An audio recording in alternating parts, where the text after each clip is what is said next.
This is my second trip through a new route with the Pavo 20 Pro and the 04 Pro. It's the furthest away so far. The first was with stubby antennas, which barely made it. The second with larger antennas, which had some room to spare. The Pavo Femto 04 Lite wouldn't make it at all. More details coming up a little bit later.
The Pavo Femto 04 Lite was down to 3 megabits per second and breaking up as it approached the upcoming turn. It broke up so bad I crashed but recovered and turned around with some difficulty. The Pavo 20 Pro 04 Pro with stubby antennas was down to 5 megabits per second at the approaching corner and starting to break up. Later it dropped to 3 megabits per second, but I kept going because I couldn't turn back at that point. For this flight, I changed the antennas on the Pavo 20 Pro to the large ones.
In these conditions, the 04 Lite didn't have enough signal strength to push through the trees and the hill. Transmission power was set to auto, but the maximum is 400 milliwatt, so choosing that manually is unlikely to have made a difference. It did pretty well considering.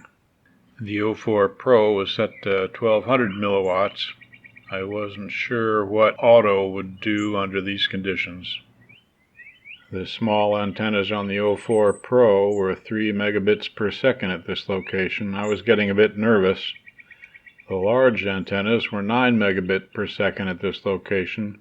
That's not a big difference, but 9 is a functional signal and 3 is not far from failure. So this convinced me that the large antennas have a stronger signal in these conditions. I thought the smaller ones would be less likely to catch on things, but signal strength is more important. The 04 Pro antennas are too small for the Pavo 20 Pro antenna mount, so I added 2 layers of shrink tubing to make a tight fit. In my case, it was one fairly thick shrink tubing and another much thinner. And that's all I've got.